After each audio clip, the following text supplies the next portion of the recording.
Hello students, अब हम आज फर्स्ट यूनिट स्टार्ट कर रहे हैं। इसमें हम सबसे पहले देखेंगे field of a physical quantity. सबसे पहले what is a physical quantity? A quantity which can be measured, जिसको नापा जा सकता हो और जिसके बारे में आप ऐसे कहिए कि हम कैन बी मेजर्ड कर सकते हैं या उसे कैलकुलेट कर सकते हैं। ये क्वांटिटी को हम फिज़िकल क्वांटिटी कहते हैं। अब कहीं पे भी वो कैसे एक्सप्रेस होगी? A physical quantity can be expressed as a continuous function of a position of a point in a region of a space. कहीं भी स्पेस में, उसके स्पेस के किसी भी एक रीजन में आप किसी भी फिज़िकल क्वांटिटी को, जैसे वेलोसिटी को, जैसे टाइम को और जैसे डेंसिटी को, इन सबको हम काय से मेजर कर सकते हैं? एक कंटिन्यूअस फंक्शन से। देखिए क्या लिखा है, फिज़िकल क्वांटिटी कैसे एक्सप्रेस हो सकती है? कंटिन्यूअस फंक्शन से। जैसे डेंसिटी आप एक कंटिन्यूअस फंक्शन से दिखा सकते हैं, या टेम्परेचर को दिखा सकते हैं, या वेलोसिटी को, एक्सेलरेशन को, काय को, फोर्स को। ये तो फिजिकल क्वांटिटी कैसे एक्सप्रेस हो सकती है? कंटिन्यूअस फंक्शन से of the position of a point, किसी भी पॉइंट पे, किसी एक क्षेत्र के जो किसी स्पेस में मौजूद है। तो function of a point, function of the position of a point in a region of a space. This function is called the point function and the region जहाँ पे वो स्पेसिफाई हो रहा है वो फील्ड कहलाती है। तो जैसे जैसे फील्ड क्या हुई कि ये फील्ड वो जिस जगह पे आपने उस फंक्शन को डिफाइन किया, वो आपकी फ़िज़िकल क्वांटिटी के लिए ये उसकी फील्ड हो जाएगी। और वो फंक्शन जिससे आपने उस फिज़िकल क्वांटिटी को दिखाया वो पॉइंट फंक्शन कहलाता है। Field are of two kind. अब ये दो काइंड की होती है, स्केलर और वेक्टर। अगर आप टेम्परेचर नाप रहे हैं, डेंसिटी नाप रहे हैं तो स्केलर हो गया। अगर आप वेलोसिटी बता रहे हैं, आप एक्सेलरेशन नाप रहे हैं, आप फोर्स को बता रहे हैं, तो वो वेक्टर हो गया। Depending upon the nature of the physical quantity concern, आप कैसी फिजिकल क्वांटिटी को कंसर्न कर रहे हैं, क्या वो वेक्टर क्वांटिटी है या वो स्केलर क्वांटिटी। अब देखिए scalar field. When a scalar physical quantity is expressed from point to point in a region of space by a continuous point function phi x y से, which gives the value of the quantity at each point। देखिए उस quantity का ये नाम नहीं लिख रहे हैं फिजिकल क्वांटिटी का, ये एग्जाम्पल में बोल देंगे कि वो क्या हो सकता है, क्योंकि यहाँ तो डेफिनेशन दे रहे हैं ना। कह रहे हैं कोई भी एक फिजिकल क्वांटिटी जो ऐसे एक्सप्रेस हो जाए फ्रॉम पॉइंट टू पॉइंट, एक जगह पे फिर दूसरी जगह पे, काय के अंदर रीजन में। कहाँ है वो रीजन? किसी स्पेस में। स्पेस के रीजन के प्रत्येक पॉइंट पे कोई क्वांटिटी काय से डिफाइन हो जाए, इन फंक्शन से पता चल रहा है, विच गिव्स द, और ये फाई एक्स वाई जेड उस फंक्शन के बारे में बता रहा है और वो उसकी वैल्यू को बताया था क्वांटिटी की ईच पॉइंट पे। हर पॉइंट के ऊपर एक्स वाई जेड की एक वैल्यू डाल दूँ 1 2 3, तो वहाँ उसको मेजर कर देगा वो 1 2 3 पे कितना है। मैं 1 0 0 डाल दूँ, 2 0 1 डाल दें, कुछ भी डाल दे, देन रीजन क्या कहलाएगा? स्केलर फील्ड, अगर वो क्वांटिटी स्केलर है। एंड द फंक्शन फाई क्या कहलाता है? स्केलर पॉइंट फंक्शन कहलाता है। जैसे टेम्परेचर का डिस्ट्रीब्यूशन हो गया किसी माध्यम में, या डेंसिटी हो गई, या पोटेंशियल हो गया। पोटेंशियल तो ग्रेविटेशनल भी होता है, मैग्नेटिक भी होता है, इलेक्ट्रिक भी होता है। ये सब आपकी क्या चीज़ें हैं? ये स्केलर आपके क्वांटिटीज़ हैं, और जहाँ पे ये डिफाइन होंगी वो स्केलर फील्ड होगा स्पेस में। आर द इसका एग्जाम्पल ऑफ स्केलर फील्ड्स। ये सब स्केलर फील्ड के एग्जाम्पल है। थोड़ा सा और देख लीजिए लेवल सरफेस तक। A scalar field can be completely mapped out by a series of the surfaces such as isothermal या equipotential surfaces। देखिए ऐसा है, आपके जिस कमरे में बैठे पढ़ रहे हैं उसका फर्श को अगर आप छुएं तो शायद ठंडा ही होगा इस वक्त, तो पूरे कमरे के फर्श को हम ये अज्यूम करेंगे कि फर्श का टेम्परेचर एक समान है। अब आप छत को छुइए तो छत का, अगर धूप उस पर पड़ रही है तो छत गर्म होगी, तो उसका टेम्परेचर अलग होगा, तो पूरी छत का टेम्परेचर एक जैसा ही माना जाएगा। तो ये क्या कहलाएगी? पूरी छत एक सरफेस कहलाएगी, पूरा फर्श एक सरफेस कहलाएगा, और पूरे फर्श के ऊपर एक जैसा टेम्परेचर होगा, तो वो इक्विपोटेंशियल सरफेस कहलाएगी। और एक दूसरी सरफेस थोड़ा ऊपर है छत, वो भी इक्विपोटेंशियल सरफेस है। कहता है मगर उसका उस पर अपना टेम्परेचर, नीचे अपना टेम्परेचर, तो स्केलर ये सरफेसेस कहलाएंगी equipotential. Scalar field completely mapped out series of surfaces हैं। एक वैसे अब ये पूरी जगह पे यहाँ पे हम टेम्परेचर डिफाइन कर रहे हैं कमरे में, लेकिन अलग अलग सरफेसेस से हम इसको बांट सकते हैं। देखिए सच एज आइसोथर्मल और इक्विपोटेंशियल सरफेस कहलाएंगी, upon each of which the function has definite constant value. पूरे फर्श पे एक सा टेम्परेचर होगा, पूरे छत पे एक सा टेम्परेचर होगा, ये मतलब such a surface is called level surface. तो और फिर आगे the surface phi x y z बराबर constant is a level surface. आप बस यहाँ तक लिख लीजिएगा। भाई किताब को पूरा नहीं छापा जाता है, बाकी चीज़ें सिर्फ समझने की होती हैं, वो आगे ऐसी पढ़ लीजिए यहाँ से। कहता है as we pass from one surface to another phi changes by a constant value. ठीक है, जब फर्श से छत पे गए तो एक कांस्टेंट वैल्यू से फ़र्क में आ गया। Two level surfaces can not intersect, और दो लेवल सरफेस काट नहीं सकते, अगर काटेंगे तो कॉमन पॉइंट हो जाएंगे और टेम्परेचर उस पॉइंट के ऊपर एक सी फंक्शन की वैल्यू आएगी। और जबकि आप कह रहे हैं कि पूरे सरफेस पे वैल्यूज़ जो हैं वो एक समान होती हैं, तो एक सरफेस पे एक समान, दूसरे पे दूसरे समान, तो दोनों टकरा जाएंगे तो फिर तो दोनों पे सेम वैल्यू होनी पड़ेगी ना, इसलिए दो सरफेसेस अभी कभी आपस में नहीं टकराएंगे। In other word phi is a single valued होता है इच पॉइंट पे। और example of the level surface in the spherical surface in the electrostatic potential field produce by the charge as shown in the figure 1, उसे छोड़िए, बस एक आपको कौन सा लिखना है ये, तो कहता है these spherical surface are drawn with the centre as charge and each point of every square can have the same. देखिए जैसे यहाँ चार्ज रखा हुआ है और एक गोला बना दें, इसके ऊपर अलग पोटेंशियल होगा, उसी के ऊपर एक और गोला, शेल बना है खोखले गोले, तो ये सब इक्वी पोटेंशियल सर, इस पे पोटेंशियल की वैल्यू अलग होगी, इस पे पोटेंशियल की वैल्यू अलग होगी, तो ये अलग अलग सरफेसेस। ये किताब ने एग्जाम्पल दिया, मैंने बहुत आसान एग्जाम्पल आपको बताया। अपना कमरा समझिए, पूरे कमरे में टेम्परेचर को ऊपर डिफाइन है, फर्श के ऊपर अलग टेम्परेचर, छत के ऊपर अलग, यहाँ पे इन्होंने पोटेंशियल बोल दिया। और कैसे नापा है पोटेंशियल, तो चार्ज के कारण यहाँ पे बना रहे हैं, तो चार्ज सेंटर पर रखा है। तो ये सिर्फ समझने की बातें थी, आपको जहाँ तक मैंने बोला था वहाँ तक ही लिख लीजिएगा, इस जगह तक। चलिए अब इसी प्रकार जैसे अभी अभी आपने स्केलर फील्ड डिफाइन करी, बिल्कुल ऐसी वेक्टर फील्ड डिफाइन करी। कहता है when a vector physical quantity express हो जाए from point to point in a region of space by a continuous vector function से, ऊपर क्या था scalar phi x y z था, यहाँ पे ए बनाया, पे वेक्टर लगा दिया, देन द रीजन क्या कहलाता है, वेक्टर फील्ड कहलाती है, और फंक्शन ए क्या कहलाएगा, वेक्टर फाइन फंक्शन कहलाएगा। At any given point in the field the function A is represented by the vector of definite magnitude and direction. भाई जो भी आपने किसी भी पॉइंट के ऊपर फील्ड में आपने फंक्शन एक रिप्रेजेंट कर रहा है एक वेक्टर को, जिसकी डायरेक्शन और जिसमें मैग्नीट्यूड दोनों होंगे, और जो चेंज होगा कंटिन्यूसली, कहाँ से, पॉइंट टू पॉइंट। अरे यार वो तो है ही किसका फंक्शन, एक्स वाई जेड का, अलग अलग एक्स वाई जेड पे अलग अलग उसकी वैल्यूज़ आती चली जाएंगी। तो ये कोई इतनी बड़ी बात नहीं थी। कहता है distribution of velocity in the fluid and distribution of gravitational magnetic and electric field intensity, जिसको ई से शो करते थे, वेक्टर लगाते थे इलेक्ट्रिक फील्ड को, याद है आपको, ये क्या होता है, एग्जाम्पल ऑफ वेक्टर फील्ड होते हैं। बस ये वेलोसिटी कह दीजिए, वेक्टर फील्ड होती है, बस इतना लिखना है। अब यहाँ पे कहता है the vector field can be completely mapped out by the curves line, curved line से, क्या कहलाती है, फ्लक्स लाइन या line of flow. The tangent किसी भी पॉइंट पे इन लाइन पे क्या देता है, डायरेक्शन ऑफ द वेक्टर देता है, ये याद रखिएगा।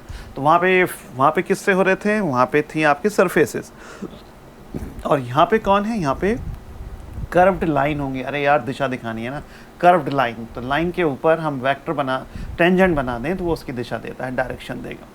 और मैग्नीट्यूड ऑफ ए क्या होता है, on the flux line is given by the number of flux line crossing per unit area perpendicular to the direction drawn at that point.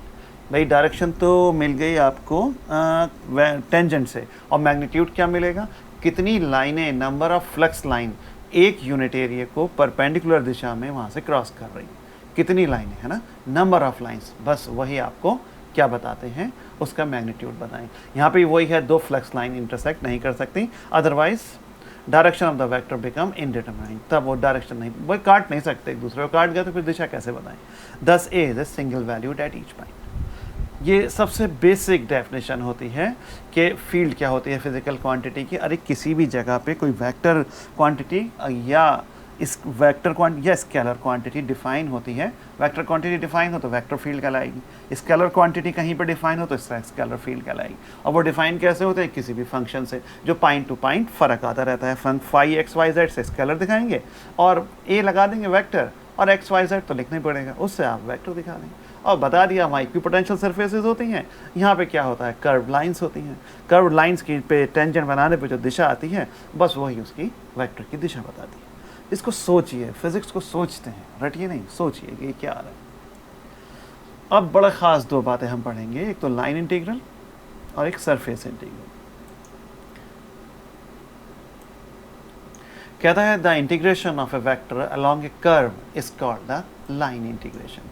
फिर से सुनिए, इंटीग्रेशन किसका, वेक्टर का, किसके अलॉन्ग, कर्व के अलॉन्ग, ये क्या कहलाता है, लाइन इंटीग्रल कहलाता है। Let P Q be a curve drawn in a field and dr is the element of length along it at any point r। ओहो, रुकिए, let A be the vector at R in the direction making an angle theta with the D R. रुको जी, यहाँ पे इन्होंने अधूरा करा है, पहले एक वेक्टर तो बनाइए, कहना ये है वेक्टर ए और इस पर मैं वेक्टर लगा, लीजिए साहब तैयार हो गया आपका। अब फिर से पढ़िए, लेट पी क्यू, पी बना हुआ है, क्यू बना हुआ है, बिल्कुल सही। पी क्यू क्या है? कर्व है जो आपने किसी एक फैक्टर फील्ड में, मतलब एक फील्ड ले ली, जगह ले ली जहाँ पे एक वेक्टर डिफाइन है, वेक्टर ए डिफाइन है, वहाँ पे एक आपने कर्व बना लिया इनके बीच का एंगल बना देता हूँ थीटा। वहाँ पे आपने कर्व बना लिया, कर्व पे 2 पॉइंट ले लिए पी और क्यू।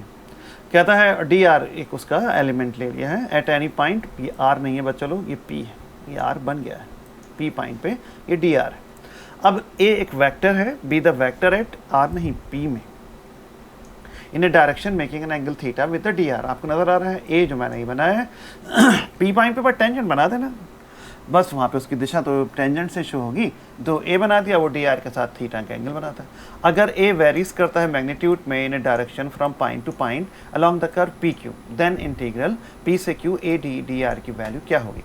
अरे भैया बस ए से पी ए, वो सारी जो इंटीग्रेशन है पी से क्यू तक, वो कैसे डिफाइन होगा? पहले आप ए डॉट डी आर निकाल दीजिए एक पॉइंट के ऊपर, ए डॉट डी आर, और बस उसको पी से क्यू कर दीजिए। यही ये डेफिनेशन लिख रहे हैं, मैं ड्राइव नहीं कर रहा हूँ। कभी आप सोचेंगे ये कैसे आ रहा है, नीचे लिखा है ये डिफाइन होता है लाइन इंटीग्रल ए का किस कर्व के अलॉन्ग, पी क्यू के अलॉन्ग। तो ए की दिशा जो भी होगी पी क्यू की दिशा से, डी आर की दिशा से, उनका डॉट प्रोडक्ट करिए, ए डॉट डी आर, ये आया ए डॉट डी आर, और बस टोटल पे इंटीग्रेट कर दीजिए, यही लाइन इंटीग्रेशन होता है, इसे याद कर लीजिए बस। और अगर हम इसको डॉट लगा दें, mod A mod D R और कॉस थीटा, तो मॉड ए रह जाएगा, वो डी आर हो जाएगा और कॉस थीटा आ गया।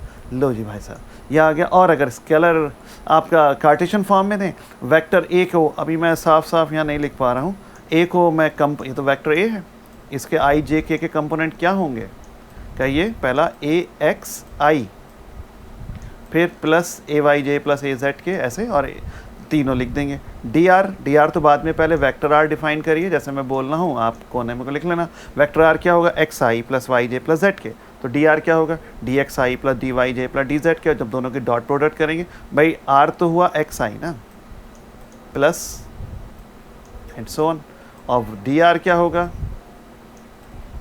डी आर होगा डी एक्स आई प्लस डी वाई जे प्लस, और जब डॉट प्रोडक्ट होगी तो टर्म क्या आएगा? पहला आई से आई, तो आई डॉट आई तो 1 हो जाएगा, ए एक्स और डी एक्स, तो ये आएगा ए एक्स डी। ये ब्रैकेट में यहाँ छोटा सा लिख देना इन कार्टेशियन फॉर्म, तो आपको अच्छा लगेगा। ये क्या कहलाता है? लाइन इंटीग्रल कहलाता है पी से क्यू तक का, बस इसे याद कर लीजिए अच्छे से। रुको यार, टाइम कितना हो गया? लगता है ऐसा है कि 2 मिनट में सब करा दूंगा, लेकिन जब बोलना शुरू करो तो फिर नहीं समय रुकता।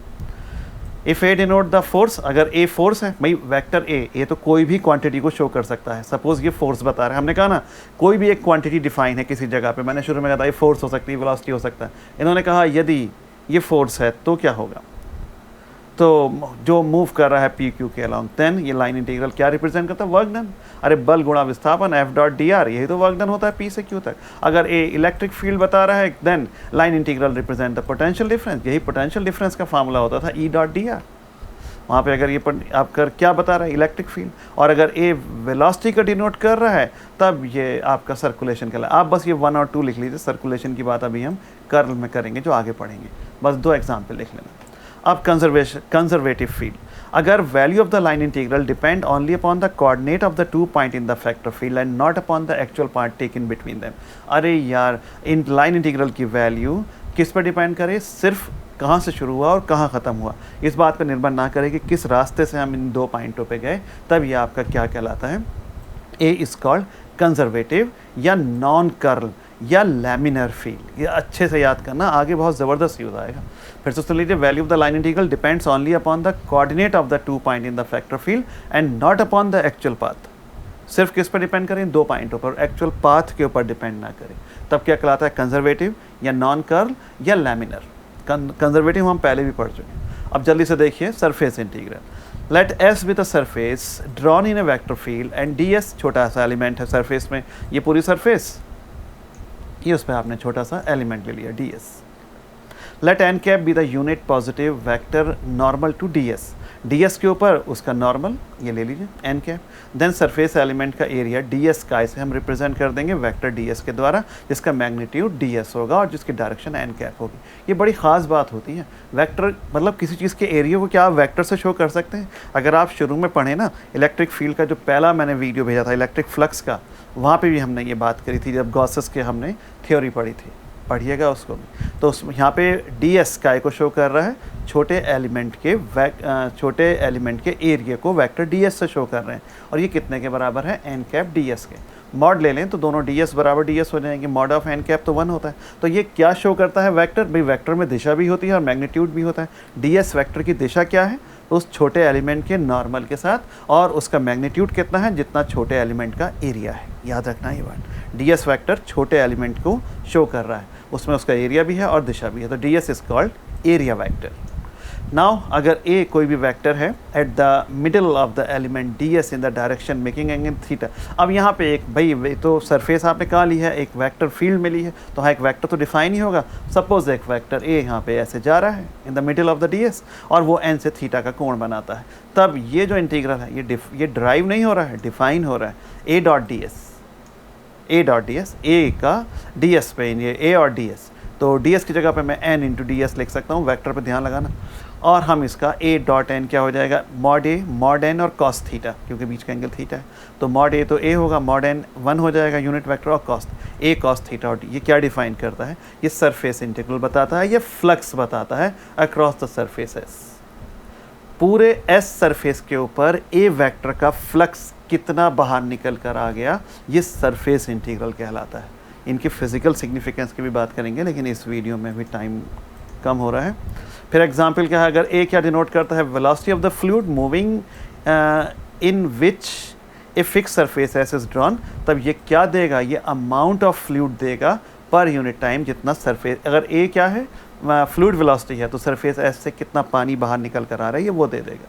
इन case of close surface a positive surface integral means fluid is flowing outward, और अगर निगेटिव होगा तो फ्लूइड अंदर को जाएगा। अदर सरफेस इंटीग्रल आर ये और ये होते हैं, और ये वॉल्यूम इंटीग्रल होता है।